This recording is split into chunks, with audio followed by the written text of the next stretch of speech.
बच्चों, class 10th की maths की क्लास में आपका एक बार फिर से स्वागत है बच्चों। और हम पढ़ रहे थे चैप्टर नंबर 8 त्रिकोणमिति का परिचय। बच्चों, प्रश्नावली 8.3 हम लोगों ने स्टार्ट कर दी थी और 8.3 प्रश्नावली के प्रश्न नंबर 3 तक के प्रश्न हम हल कर चुके हैं। तो प्रश्नावली 8.3 में बच्चों हम लोगों ने पढ़ा कि पूरक कोण कौन से होते हैं।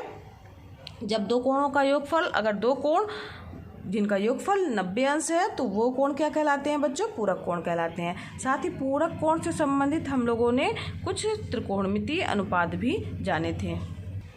जैसे कि ये त्रिभुज बना है, ये 90 अंश है, तो ए और सी जो है उन दोनों का योग क्या होगा? 90 अंश होगा, क्योंकि त्रिभुज के तीनों कोणों का योग होता है 180 अंश।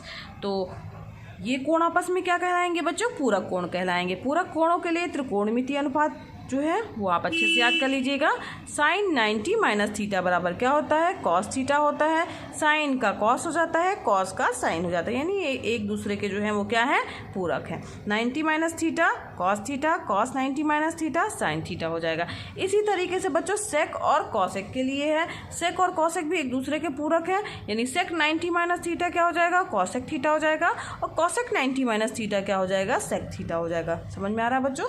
इसी तरीके से बच्चों टेन और कॉट एक दूसरे के क्या है?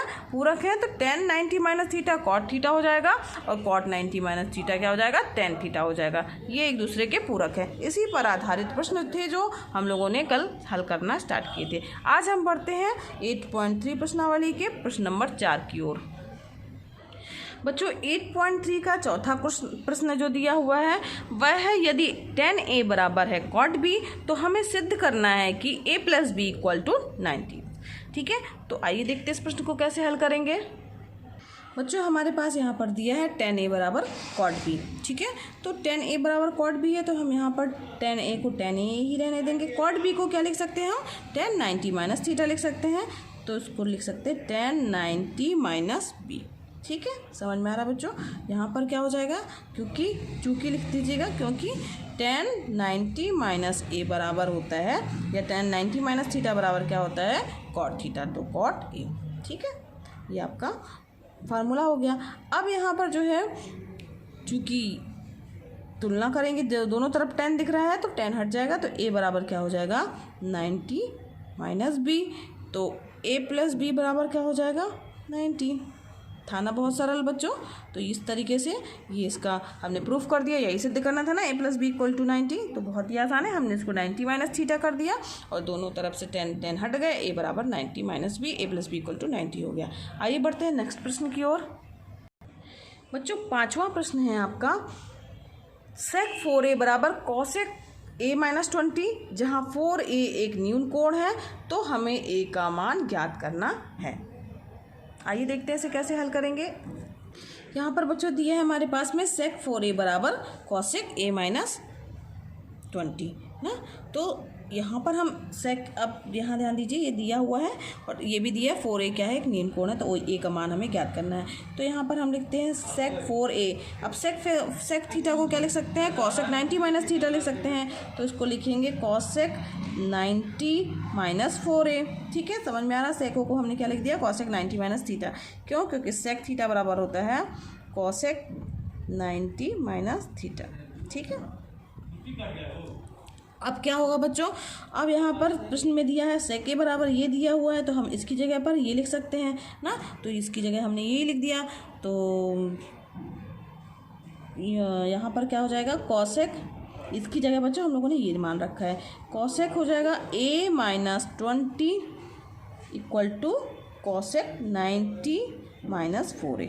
ठीक, यहाँ पर इसको मान लीजिए 1 दे दिया है, तो यहाँ पर लिख दीजिए 1 का मान रखने पर। ठीक है, अब यहाँ पर देखिए कॉसेक इधर भी हो गया, कॉसेक इधर भी होगा, तो दोनों तरफ हो गया, तो हट जाएगा, तो क्या हो जाएगा हमारे पास? a माइनस 20 बराबर हो जाएगा 90 माइनस 4a। समझ में आ रहा बच्चों? तो यहाँ पर क्या हो जाएगा? a एक तरफ कर दीजिए, तो a प्लस 4a बराबर क्या हो जाएगा? 90 प्लस 20। ठीक है, 5a बराबर क्या हो जाएगा? 9 2 11 यानी 110। ठीक है, तो a बराबर क्या हो जाएगा? 110 बटे 5, 5 से कट जाएगा, 5 दूनी 10 और 5 दूनी 10, तो a का मान कितना आ गया बच्चों? a इक्वल टू आ गया 22। 2। ए का मान ही ज्ञात करना था हमें कि ए का मान ज्ञात कीजिए, तो ए का मान हमारे पास में 22 हो गया। ये आपका आंसर हो गया। समझ में आ गया? था ना बहुत ही आसान। केवल एक ही फार्मूला इसमें यूज़ करना है आपको, पूरा कोण वाला, सेक 90 माइनस थीटा, सेक थीटा बराबर कॉसेक 90 माइनस थीटा। तो अब आगे बढ़ते हैं नेक्स्ट प्रश्न की ओर। नेक्स्ट क्वेश्चन है बच्चों 6वां, यदि ए बी और सी त्रिभुज ए बी सी के अंतः कोण हो तो हमें दर्शाना है कि साइन बी प्लस सी बटे 2 equal to cos A upon 2। आइए देखते हैं इसे कैसे हल करेंगे।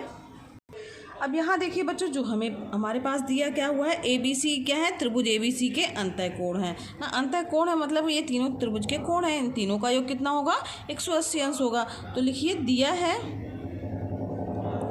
ए बी व सी त्रिभुज ए बी सी के अंतः कोण है,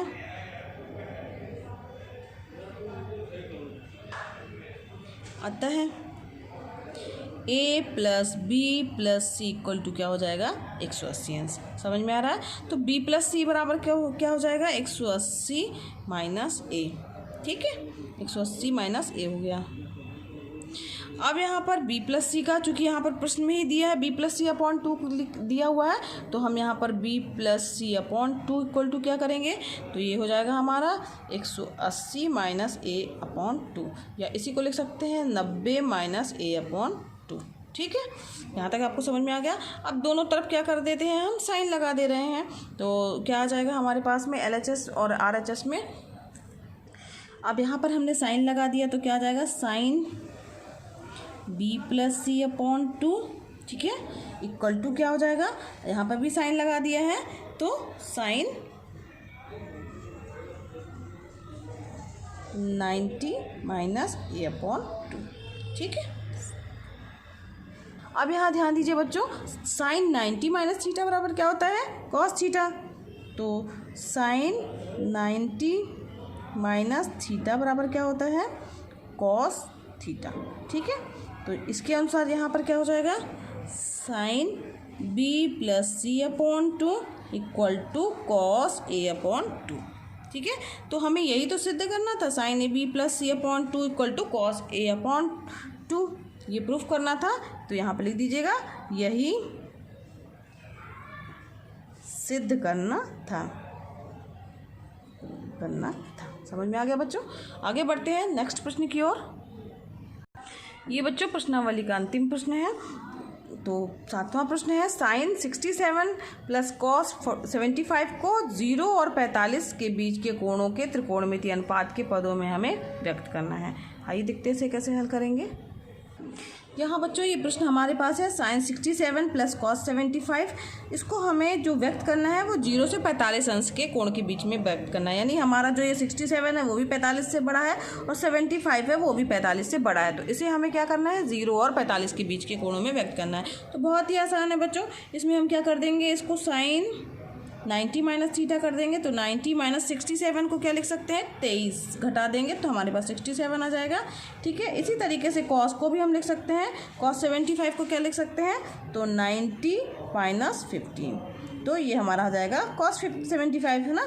तो इसको हम लोगों ने इस तरीके से लिख दिया। अब यहाँ पर साइन 90 माइनस थीटा बराबर क्या होता है, कॉस थीटा, तो कॉस 23 हो जाएगा, प्लस यहाँ पर कॉस 90 माइनस थीटा बराबर क्या होता है, साइन थीटा, तो साइन 15 हो जाएगा। ठीक, यहाँ पे लिख दीजिएगा, चूँकि साइन 90 माइनस थीटा बराबर कॉस थीटा होता है और कॉस 90 माइनस थीटा बराबर क्या होता है बच्चों, साइन थीटा। समझ में आ रहा है, बहुत ही आसान है। तो इस तरीके से हम लोगों ने यहाँ पर रख दिया। अब यहाँ पर देखिए जो हमें मान प्राप्त हो रहा है वो 0 और 45 के बीच में है, 45 अंश से कम है। 23 भी 45 से कम है और 15 भी क्या है बच्चों, 45 अंश से कम है। तो इस प्रकार से जो है इनका मान जो ये हमें प्राप्त हो गया, जो कि 0 और 45 के बीच में है। तो ये इसका आंसर हो गया। ठीक है, तो इस प्रकार से आज हमारी ये प्रश्नावली 8.3 यहीं पर समाप्त हुई। कल हम इसी की आगे प्रश्नावली 8.4 स्टार्ट करेंगे। तो आज के लिए बच्चों बस इतना ही। अगर पढ़ाना समझ में आ रहा हो बच्चों तो ज़रूर करिए वीडियो को लाइक, और अगर आपने अभी तक चैनल को सब्सक्राइब नहीं किया है तो सब्सक्राइब कीजिए बच्चों, क्योंकि ये वीडियो क्लासेस एकदम निःशुल्क हैं, इसलिए आप भी पढ़िए और दूसरों को भी शेयर कीजिए ताकि वो भी इसका लाभ ले सकें। धन्यवाद बच्चों, मिलते हैं नेक्स्ट वीडियो क्लास में।